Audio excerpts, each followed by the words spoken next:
Why 3 in the morning? It's almost uncanny, isn't it? That moment when your eyes snap open, the house is silent, the world outside is dark, and you're just awake. You're not alone in this. Research suggests a huge number of people, perhaps more than half, wrestle with these frustrating middle of the night awakenings. It's not just bad luck or a random occurrence. There's a deeper story your body is trying to tell you, and understanding it is the key to finally sleeping through the night. This isn't just about feeling tired. It's about your health, your energy, your entire well-being. So let's explore why 3 a.m. seems to be this universal wake-up call. It often ties back to something fascinating, your internal body clock, the circadian rhythm.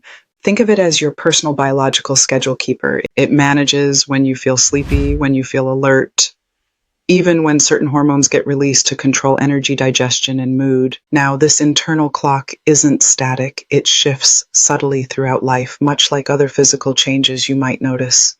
These shifts mean your sleep patterns adjust too. Around that 3 a.m. mark, your body naturally goes through several changes. Your core temperature might dip slightly. Hormone levels fluctuate, particularly cortisol, often called the stress hormone. Your blood sugar levels can also shift.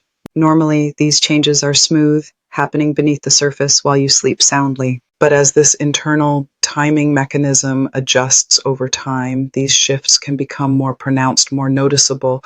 Your body might not regulate temperature quite as efficiently, leading you to wake up feeling too hot or too cold.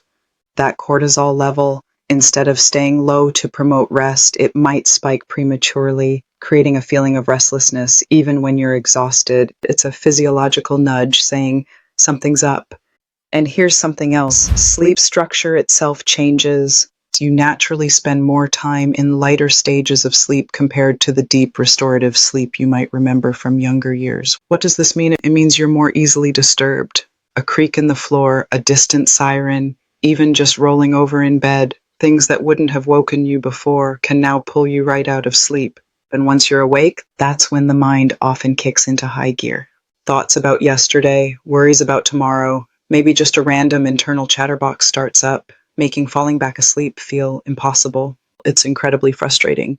But this 3 a.m. signal can also point towards things you have more direct control over, specifically stress and what you eat. Your metabolism, how your body processes food for energy, changes. Eating heavy meals, indulging in too much sugar, or even having caffeine later in the day, sometimes even in the afternoon, can disrupt your blood sugar levels overnight. When your blood sugar drops too low in the early morning hours, your body releases stress hormones like cortisol and adrenaline to bring it back up. Guess what? Those hormones also wake you up. It's your body's emergency response system kicking in right around 3 a.m. Dehydration is another sneaky culprit. If you're not getting enough water during the day, your body might wake you as a signal. On the flip side, drinking large amounts of liquid right before bed is a guaranteed recipe for a nighttime bathroom trip, breaking your sleep cycle. Finding the right balance with nutrients, hydration timing, and meal timing is absolutely crucial. Think about what you consumed yesterday evening. Could that be the reason? Let's talk more about stress. We often think of stress as active worrying, but there's also a low-grade background hum of stress that can build up. Concerns about health, family, finances, these things simmer beneath the surface. This chronic low-level stress keeps your cortisol production slightly elevated. Remember, cortisol is linked to alertness. High cortisol when you should be sleeping means your body is basically stuck in a state of low-key alert. Even if you don't feel actively anxious, you wake up feeling wired, restless, unable to sink back into sleep because your nervous system is saying potential threat instead of safe to rest. Have you experienced this frustrating 3 a.m. wake-up call?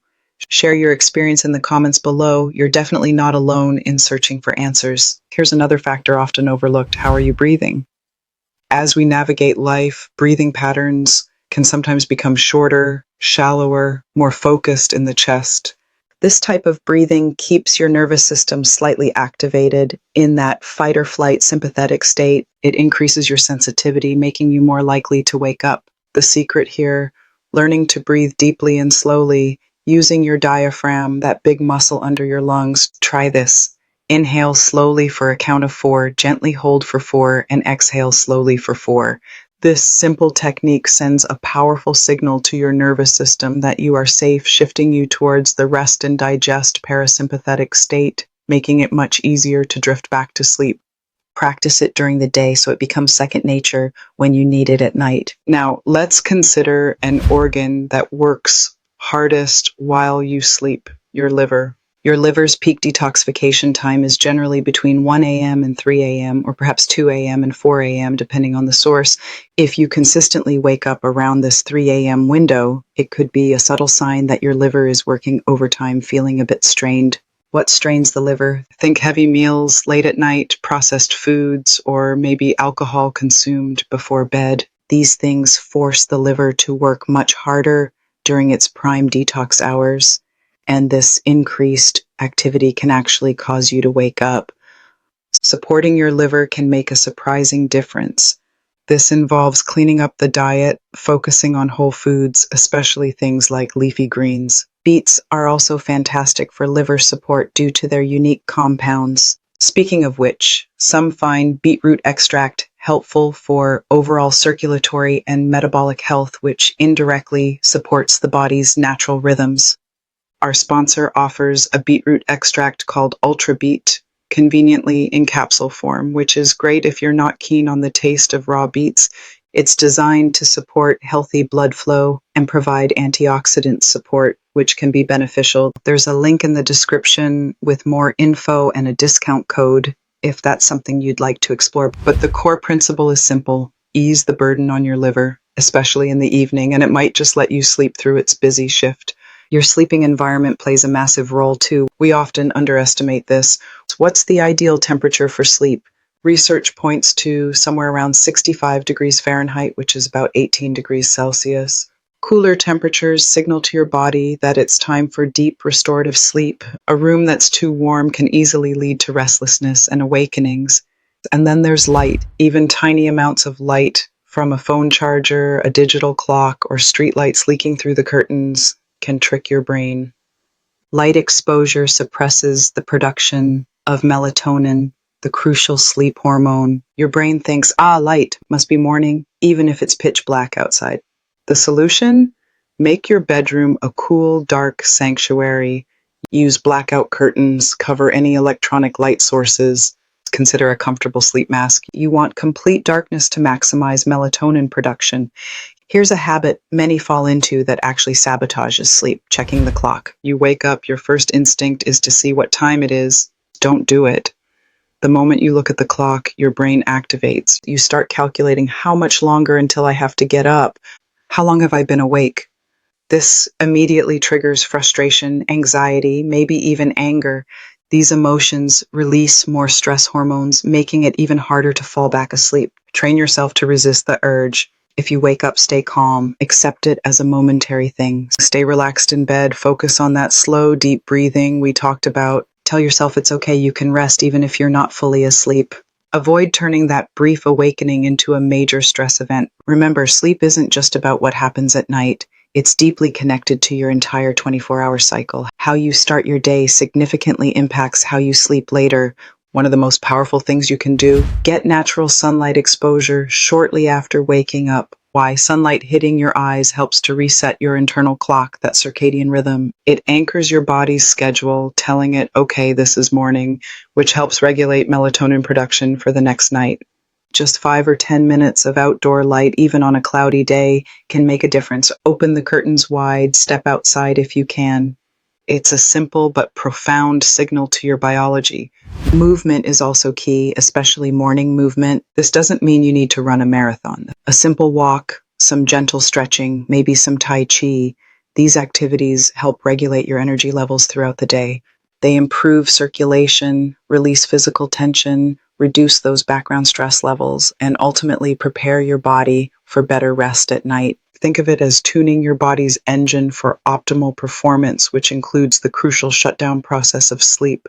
And of course, your evening routine is critical. What you do in the hour or two before bed sets the stage for sleep. The biggest disruptor in modern life: blue light from screens, TVs, computers, tablets, phones. This specific wavelength of light is particularly effective at suppressing melatonin production, tricking your brain into thinking it's still daytime. Try to put screens away at least an hour, preferably 2, before your intended bedtime. What to do instead? Wind down, read a physical book, not on a bright tablet, listen to calming music, take a warm bath. Practice those gentle breathing exercises. Signal to your brain and body that it's time to shift gears to prepare for rest. If you absolutely must use a screen, use night mode settings, blue light filtering software, or consider wearing blue light blocking glasses in the evening. Finally, perhaps one of the most important yet often resisted pieces of advice: consistency. Maintaining a regular bedtime and wake up time is paramount. Yes, even on weekends. Going to bed and waking up at roughly the same time every day reinforces your body's natural sleep-wake cycle. An erratic schedule confuses your internal clock. It doesn't know when it's supposed to feel tired or alert. This leads to fragmented sleep and those frustrating nighttime awakenings. Find a schedule that works for you and stick to it as closely as possible. It might feel restrictive initially, but it's one of the most effective ways to stabilize your sleep. So, you see, waking up at 3 a.m. isn't just some random annoyance. It's a complex signal, a result of the interplay between your body's natural aging rhythms, hormonal shifts, your stress levels, what and when you eat, how your liver is doing, your breathing habits, and even your bedroom environment and daily routines.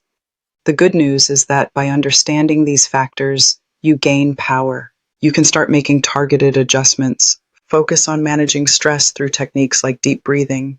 Pay attention to your diet, especially evening meals and hydration.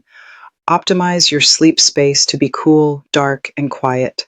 Establish consistent routines, incorporating morning sunlight and movement, and a relaxing wind-down period before bed. Addressing these interconnected areas patiently and consistently offers the best path towards reclaiming peaceful, uninterrupted sleep through the night. It's not about fighting your body, but rather listening to its signals and giving it the support it needs to rest deeply.